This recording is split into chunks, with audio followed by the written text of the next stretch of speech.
former PhD student from Chair of Media Technology, too.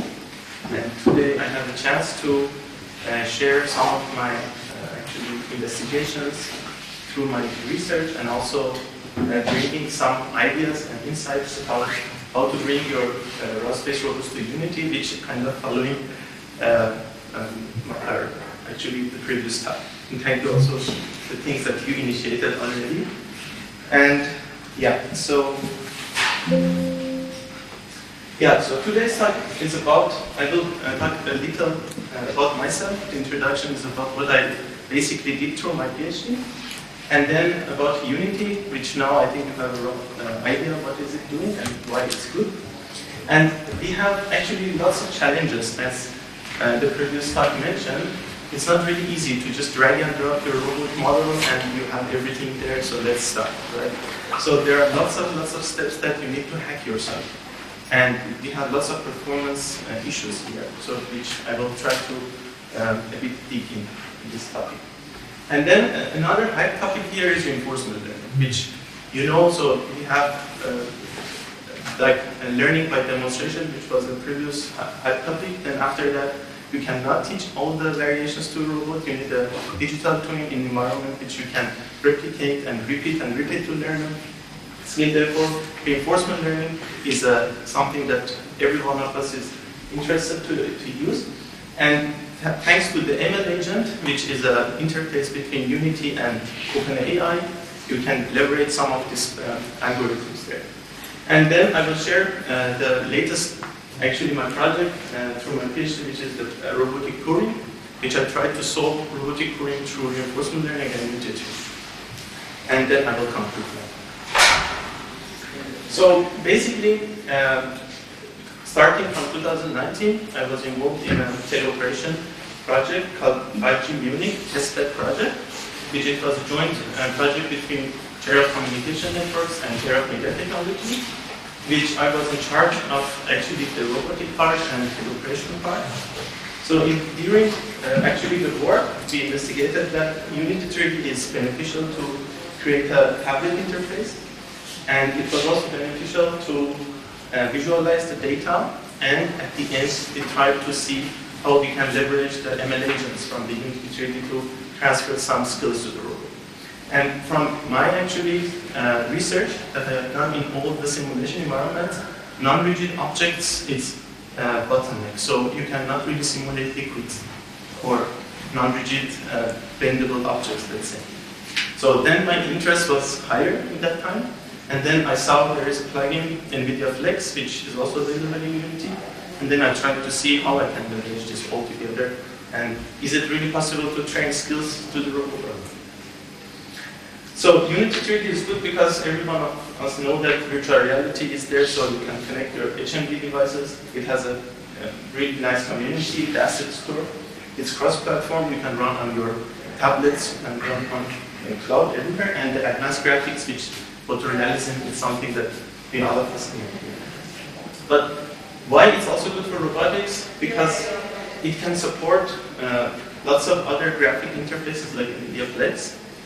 And the OpenAI Gene interface, which is a true connection to OpenAI, like PPO algorithm or other underneath algorithms. NVIDIA Physics 4.1, which they changed direction from game to robotics. And the GUI. So we know that game designers leverage this to build game GUIs, but we can also use it for robotics here. And projects already using, so Accenture was actually the previous step. I will try to bring it here. The first 2016, if you go back, Siemens tried to bridge Unity with ROS-Shop, and ROS Bridge kind of, it's also now working from that project. LG SVL Sim is an autonomous vehicle simulator, which LG is leveraging this. NVIDIA first before Omniverse started using Isaac Sim bridge to Unity, and then their almost their own Omniverse format is actually the GUI, which they are completely on top of Unity. Nimbus is another approach to cloud-based robots, and you can scale your robot. So it's another partner. Actually, it's not a partner. So they were some colleagues and some friends I have there. So I got to know them.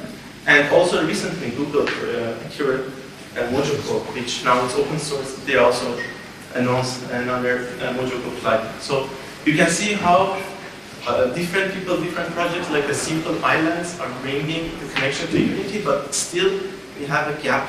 So here, so maybe in today's talk, after today's talk, it's a good maybe sparks kind of to see how you can connect these gaps together. So I tried to list some of those projects here. So one main challenge is bridge. So it's not easy to just bridge and use Unity ROS to bridge here. Starting from 2016, ROS Sharp announced the first bridge using WebSockets, and they leveraged JSON for this. Later, there was other projects, Dive Robotics, in actually different approaches using the EDS they tried to bring. Isaac Sim was one. Actually, my own contribution here was another one, which I tried to use TCP zero Google protocols, which later actually the Unity itself brought this kind of to community. So I tried also bringing the what are the disadvantages and advantages of each of these projects. Yeah. The second, actually maybe before going to the second one, I just want to say why this is important, because just receiving the data is not important. Latency is also another problem. If you want to teleoperate a robot, or if you want to learn the speed from your operation, just a simple millisecond here can change everything. Because in reality, your camera doesn't have this latency.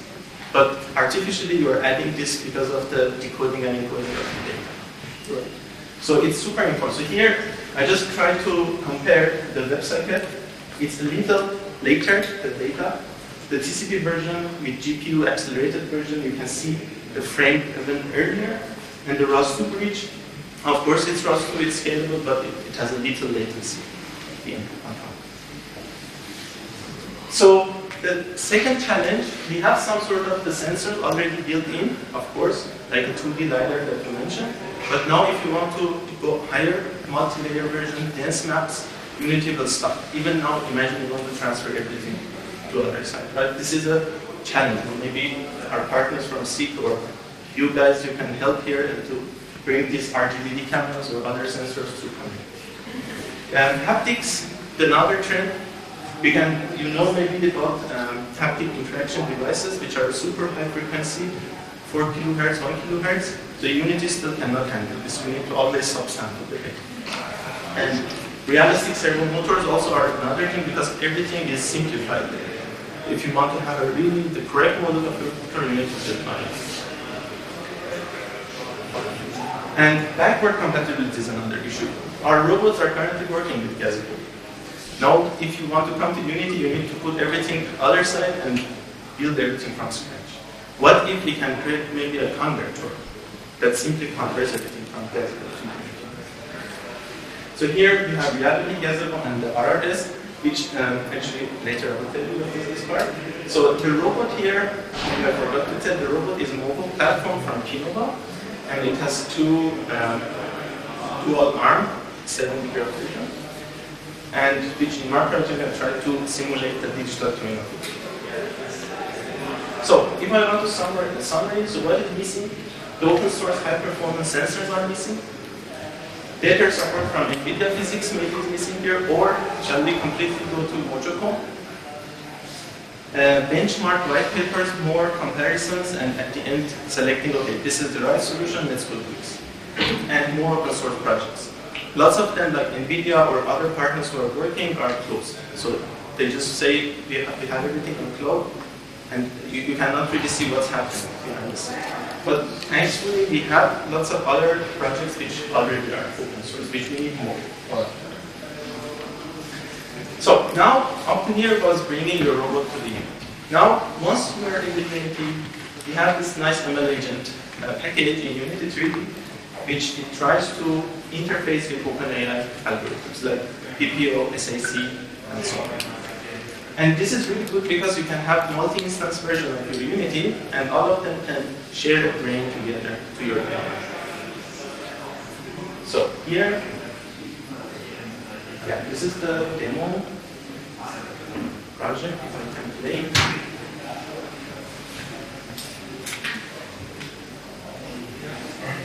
Because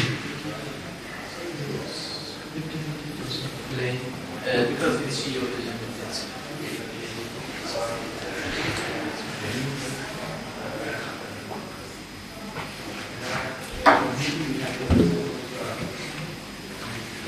sorry.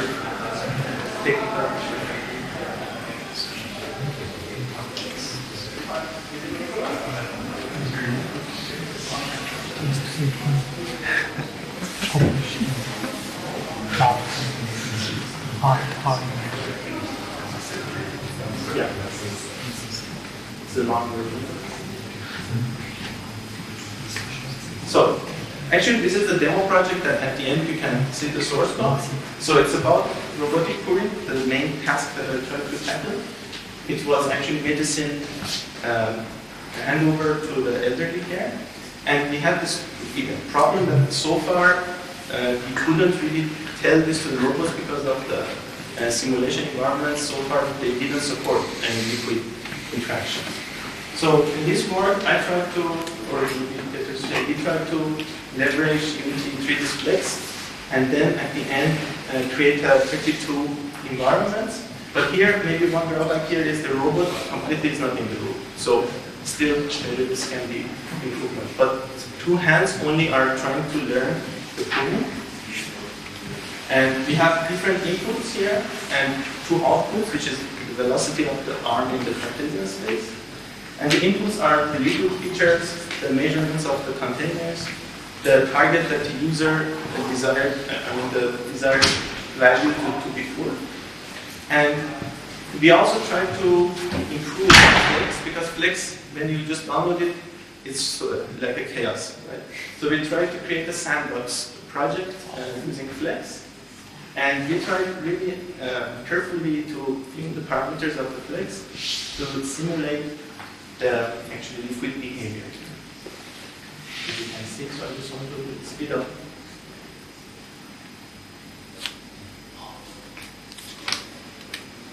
And yeah, by defining the rebar functions, because this is later you can get it from the paper. Yeah, here. So here everything is in Unity, and we have also two planners, which is model predictive-based planner. So here everything is connected through the system that we have, and you can select your desired liquid target. And the robot is trying to pour that much to the container. For example, here was 100 gram or milliliter, and the error was 100 gram. So at the end, we switch the brain. So Unity still is in the loop. We switch the brain to the robot to see really we can get the same behavior from the real robot or not. And this is really scary because always everyone was ready to hit the stop button, and lots of the times it goes back. Lots of messy things happen. But at the end, what we learned that this is possible. So you can train reinforcement learning algorithms in Unity and at the end use it in reality. But with lots of hacking and developing and stuff. The failure part was here because the gear is sticking to the container. So you cannot really simulate here. Maybe this is the future one. And yeah, for different bottles and different things, it worked. And the interesting thing with this project is it doesn't use any vision. Everything is with force torque sensors of the hand. Like a blind person who wants to pour stuff, but it can feel better. Because robots can understand better than humans what is in the hand. Yeah, while humans are another way around. So, yeah, I just want to shorten this one. So can it happen?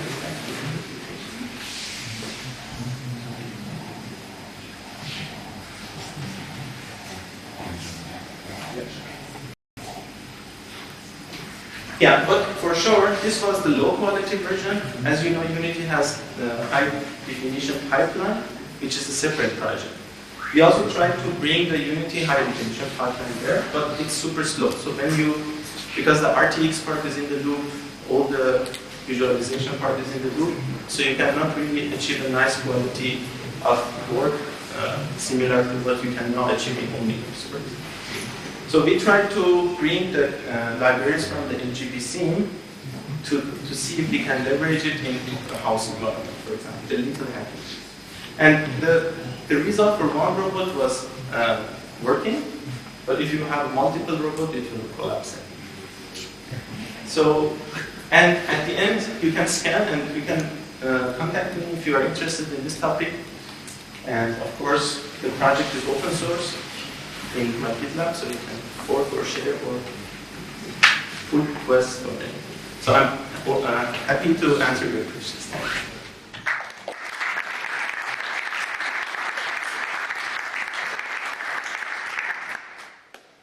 So if there is any questions.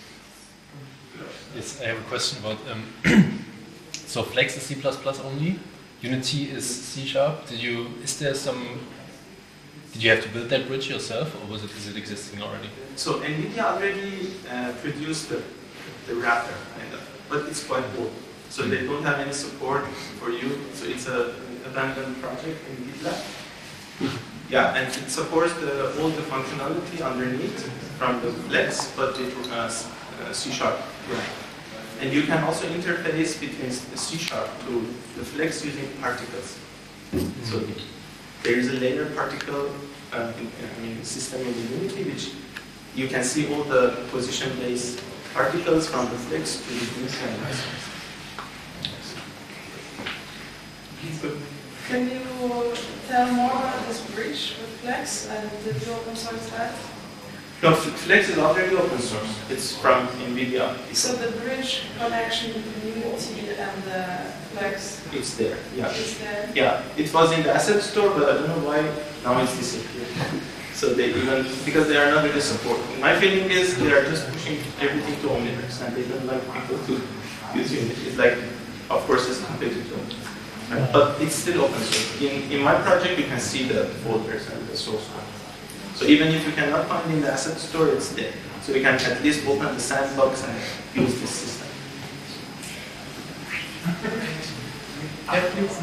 Does the robot always start in the same initial condition? Yes. So always, no, actually the left arm, which is the tray, it's always there because the observation is from the left hand.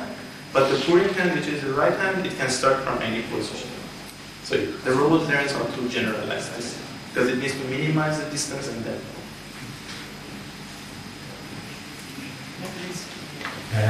Do you use this at work or at home for drinks, for example? So actually we have this vision to, at the end, pour coffee, and bring, for example, LS parties even like today. But no, not really. It was not that much. The outcome was not. Yeah, it's really challenging. You need to isolate the robot from the splash to be splash proof. I don't know, lots of things you need to consider, and then the small pouring can happen. And this is really a challenge because maybe you might ask, right now this machine has the predefined time and the pipes inside, right, the water tank, and you just click and it poops. But when you have a service robot, it doesn't have any container, right? It needs to interact with the liquid in the environment, and this is the real challenge. And this is why it motivated me. Yeah, so thank you. Thank